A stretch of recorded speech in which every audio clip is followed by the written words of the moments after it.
Discovery Channel's Mythbusters had a 14-season-long successful run before coming to an end in 2016. The show tested various scientific myths and legends and basically looked into how the world works. Audiences loved the show not only for its content, but also its two main hosts, Adam Savage and Jamie Hyneman, and their chemistry. It was also fun to watch the build team blow up stuff from time to time. However, not many people know that Savage and Hyneman did not get along at all behind the scenes. In fact, after the show ended, Adam told reporters it's very unlikely the two would ever do another show again. Similarly, many Mythbusters fans also don't know the episodes did not always go as planned. Mishaps were a common occurrence on the set of Mythbusters. In this video, we give you the details on why the Mythbusters cast hate each other, as well as share with you many other interesting facts about cast members and the show itself.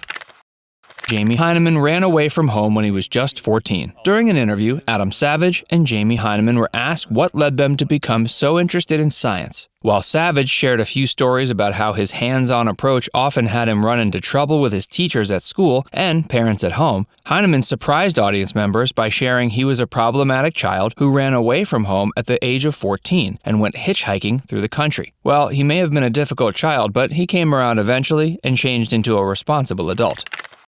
The episode on RFID chips in credit cards never happened because of pressure from credit card companies. One time, the Mythbusters decided to do an episode on whether it was possible to hack RFID chips in credit cards. However, as soon as the credit card companies came to know about this, they gave an ultimatum to the show's makers. The Mythbusters team was told if they decided to go ahead with the show, the credit card companies would immediately end their association with the show. Adam Savage later said they had to bow down to the pressure as the makers of the show, as well as the network, greatly depended on the ad revenue from the credit card companies. And so, audiences never got to see the episode on RFID chips.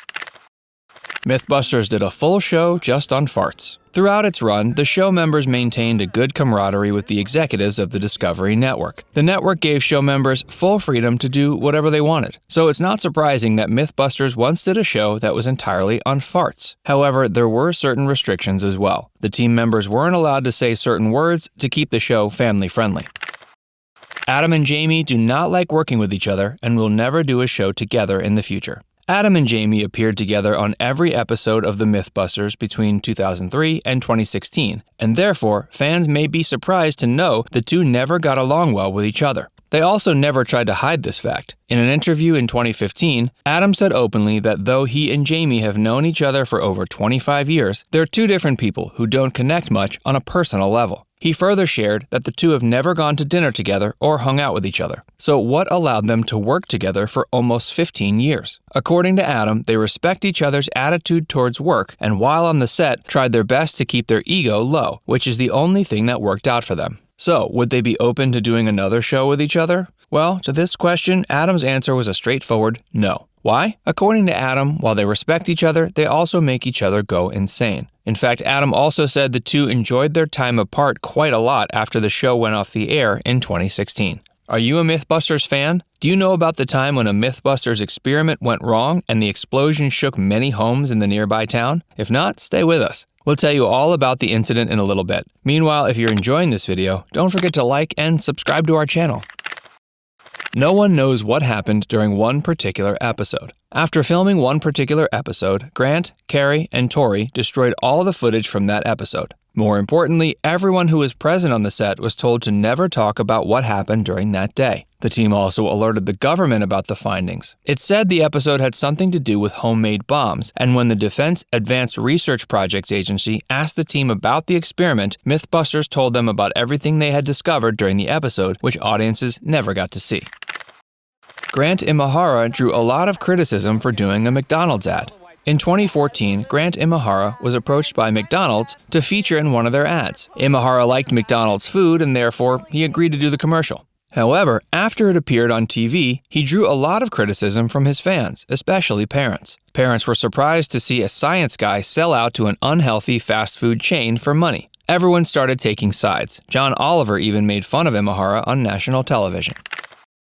Tori Bellucci escaped arrest at the age of 19. According to his neighbors, as a child, Tori Bellucci was a special effects junkie who often blew stuff up. One time, the experiment he was doing at home went all wrong, which led to fireworks. Some neighbors immediately alerted the police. Thankfully, his neighbors also came to his rescue and informed police about Tori's love for science experiments. Fortunately, Tori was left with just a warning. Byron lost faith in religion when she was in second grade. In 2011, during an interview, Carrie Byron addressed the topic of her religion and said that though she grew up Catholic and firmly believed in God until the second grade, a conversation with her grandmother shook her faith in her religion. She and her grandmother were talking to one of Byron's friends who was Buddhist, and during the conversation, Byron's grandmother told Byron's Buddhist friend she would never go to heaven as she did not believe in Christ. This conversation shook Byron's faith in her religion, and she began to question everything from a very young age.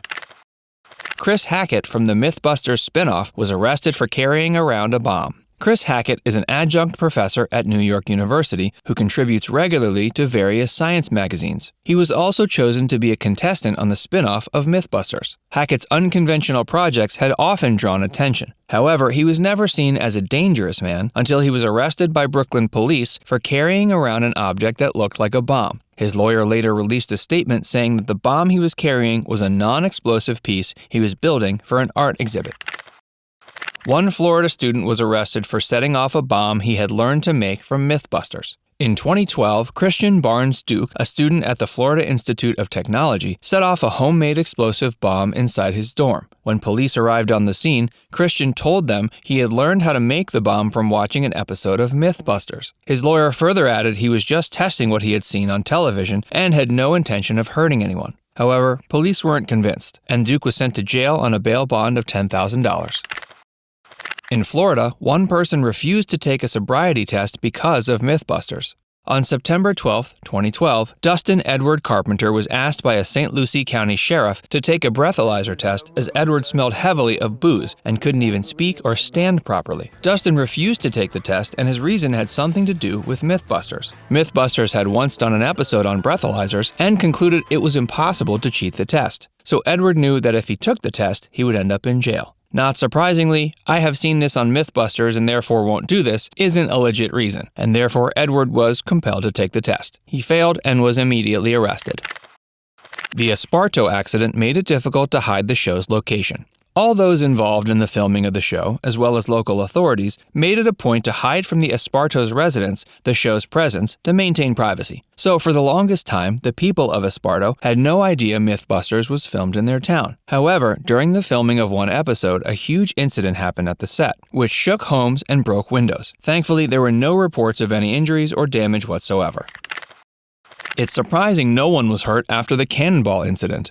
The Esparto accident is only one of the many mishaps that happen on the set of Mythbusters. One time, the team was testing a myth about cannonballs in Alameda County. The ball missed its target and instead went flying into the nearby neighborhood. The ball then entered a home where a couple was asleep and thereafter passed through the roof of a house before finally hitting a minivan. Surprisingly, no one was hurt. However, you can imagine the kind of dangers the Mythbusters team subjected itself to during each episode. So, did you enjoy this video? Do you want Jamie and Adam to come together for another show? Or do you not believe in ruining a good thing? Let us know what you think. We love reading what our followers think. And if you enjoyed watching this Facts First video, please like and subscribe to our channel, and press the bell icon to stay updated about all our latest videos.